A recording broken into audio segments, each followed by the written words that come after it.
good deal. It's £51 million in the modern day. If Man United sell Garnacho, it looks like we're getting 60 to 70 million. This is cheap for a player of Zubimendi's level.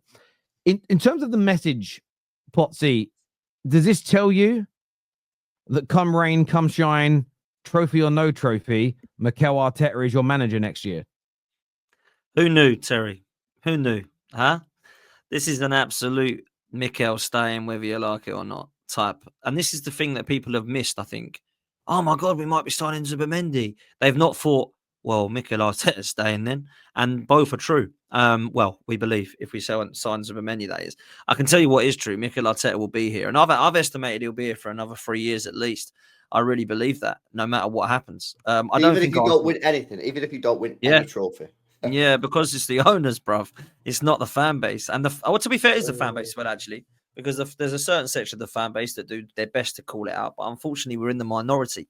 So people just believe this is a journey and that one day will come good. And he is going to do it. We just got to wait for him to do it. And I don't think they realise that time goes very, very quickly. And I will say this about Mikel Arteta and the Cronkies together is that they do seem to have the most power at the club now. Josh Kroenke and Mikel Arteta are the two most powerful people at Arsenal. And I think that could be one of the reasons why Edu and Vinay have potentially gone and not been replaced so far, because together they're looking at what they want. Maybe they want Robert Alabi, who's the Real Sociedad sporting director. Maybe they want him in the summer, right? Because then they can go and get more Real Sociedad players. So I look at it right now and think there's potential for Mikel Arteta to stay long term. And I always believed that. I think the new contract that he is signing, I think will be done. I don't think it's going to be when he signs. If he signs it, it's going to be when he signs it, and that's going to say that he's the second highest paid manager in world football at £15 million a year. Only Pep, maybe Simeone, so he might be the third. Has he justified that? Like real talk, Terry and LB, has he justified being the third highest manager paid in the world? And this is why when Turkish says you're my shield, sign here, I believe him. Because he's saying, I'll give you 15 million a year, just keep that stum, and let's just do this together, and we'll go through what we need. And you'll be here as long as you get top four. I honestly would not surprise me if that's the way it is. You know, that's what I believe. And you know, look, I know we're coming on to the weekend's game, I'm sure, at some stage, which I won't go into yet, but whenever you ask me, I'm more happy to talk about. That just epitomises the problems I've had at the club for a long time, which aren't just on Mikel Arteta. Before everyone starts having a go, it is definitely higher than that as well. And I think that he is one of the biggest problems. Josh Kroenke, Stan, I don't even look at Stan. He's silent. He's over in America. He doesn't even know what colour we play in, right? He's not bothered. It's just Josh's little project. And this is where I believe the problems lay. And it's like when something is going wrong at your business and you're in charge, they come for you, right? And say, look, these three individuals are not quite doing their job. You need to either clear them out or tell them they've got to improve. And that's what I would be hoping Josh Kroenke's doing. Now, there's a lot of rumours, Terry, that he's coming tomorrow night. Josh Kroenke's going to be here in the stadium. Everyone's saying, oh, my God. I think he knows what he's doing. Is this the guy with the mural, by the way? What's all that about? Yeah. No, he's on there. Why have you got an owner painted on this? He's on there, mate. Yeah. On the tunnel on the way to the ground. He's on there. Win the Dog's on there. Kai Havertz, Waka. I really don't think owners should be painted or like on anywhere. Nah, that is really, really. Look, especially an owner that's not won anything. The Cronkies for that. People think, oh, that's the Cronkies' fault. We're not blaming. Josh Kroenke hasn't rung up North Banksy and said, "Could you draw a picture of me on the tunnel?" That's not happened, right? But what it is it just shows how much PR, how much of the fan base are accepting of this PR or this regime. And I think that's what's frustrated. I am all for history. I don't care who's painted on the wall, to be quite honest with you. But actually, I feel like it should be deserved. And I don't know that Josh Kroenke deserves a painting on the wall before Rocky Roadcastle. I don't think he deserves one before George Graham and some of the other, the absolute historic figures. I agree with that. Can I ask a question? Because I don't quite understand. The murals that have gone up in that tunnel, are they permanent? Are they regularly changed? Are they painted over anybody? And I ask that because I've been to your stadium, and if I'm wrong about this, correct me, because I know a lot of people think I am, but I'm not a gooner. I've seen on the outside of your stadium, there's sort of the backs of shirts of certain legends and kind of pictures and posters of legends. But where these murals are they a permanent fixture? Are they painted Josh Kroenke over a Rocky Roadcastle, or is it something that's just recently happened?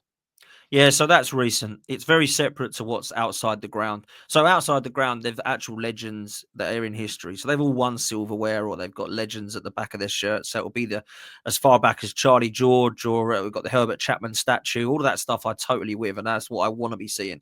But the actual mural paintings of this North Banksy is something that is not permanent, that can be painted over, and that one day might be updated or removed or renewed or reviewed. But because it's a new thing, well, he hasn't had the chance to do that yet. But it's just very weird selections of who he's put up there. The only person he's put up on the wall that's won something is Mohamed El Neni, if I'm honest with you. And he's gone now, right? So it's just very strange. I mean, Super Kevin Campbell's the only one that I love going past. That is up there. All of the others, it's just a little bit PR-y for my liking. Kai Havertz with his Labrador singing Waka Waka Air Air. You've got Josh Kroenke on there. You've got Nicholas Yeover on there, who's our set-piece coach, of course. So it's a bit strange, really, for my liking. Some people have lost their heads over it. I'm a bit like... I do get you. I've always kind of been someone that, again, it ain't my club, so maybe I feel this way.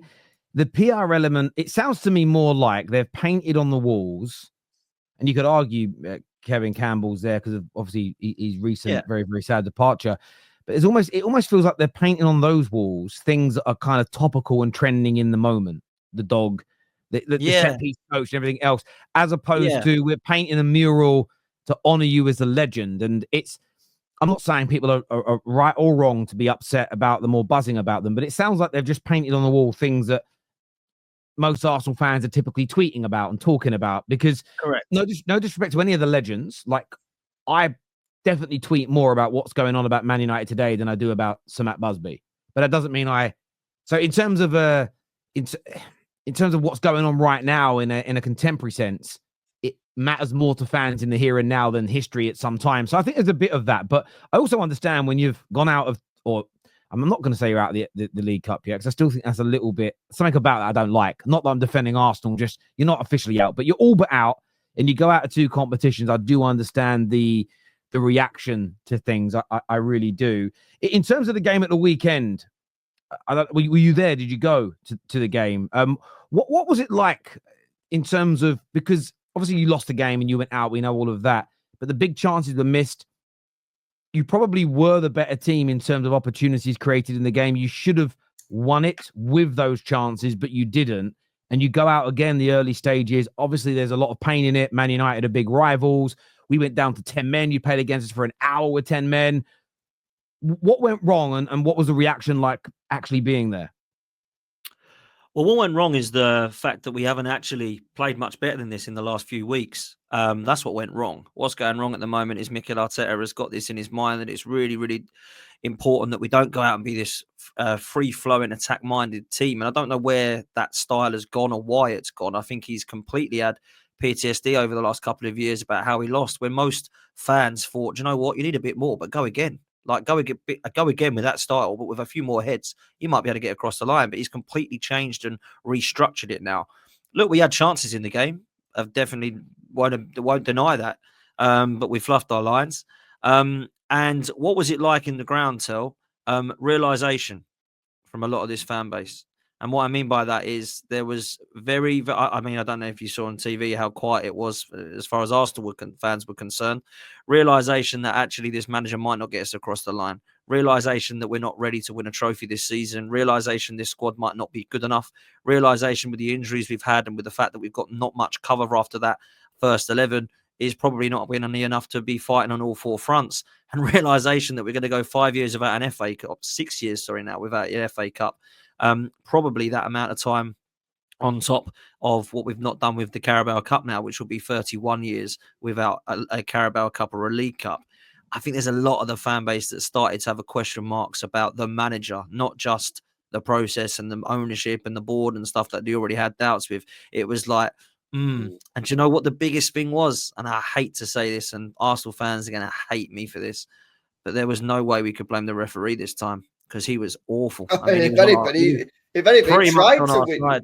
Exactly. He bro. So he gave us a penalty that wasn't a penalty. He sent off Dallo, which to be fair probably was a second yellow, but he did do it. That's the only thing he got right on the day was that second yellow. Yeah. Only thing. Well, you could argue that he didn't actually touch him, so you could argue that it's not a yellow, but it's a reckless challenge, isn't it? But still, either way, he's made that decision and gone with the Arsenal side, right? So we can't sit there now and say that the referee's given us problems. We can't sit there and say that it's blaming on offside goals that don't count. We can't say that it was actually a situation where we had went down to 10 men. So I will say this: I think that there's a lot of Arsenal fans that are starting to question now. They might all want him out and, oh my God, this is done and season over and all that. There's some that are like that. But actually, there is gone from the minority thinking there's a problem to actually more of the majority starting to think, yeah, there might be problems here at Arsenal right now, and there might be some serious pressure on him, as there should be. And I think that the season could be, if we keep this squad right now, we don't do anything in January, I don't think we win anything. The only thing we've got a chance and glimmer of hope is that we can actually go on a bit of a run and hope that Liverpool can drop a couple of games and that we are flawless. And the only way we're going to be flawless is if we actually bring some reinforcements in. And if we don't do that, I think it's goodbye. I mean, I think it's goodbye anyway, but that's the only little glimmer of hope that we've got. And of course, the Champions League, which you don't have to be the best in Europe for, but our European heritage suggests that we ain't too good in that competition either. And that's the problem I've got, I think, with Mikel Arteta, is his cup record is abysmal. In 18 attempts, he's got 1 over the line. That's poor for a 5-year period when you've had everything that he spent and the record that he's got. Because I don't know about you two, lads. I actually think Arsenal are quite a good team. I actually think we've got quite a good squad. I don't think it's quite ready. It might not be good enough to win the league just last year, but I think it's definitely good enough for now to win a trophy. And that's my biggest concern.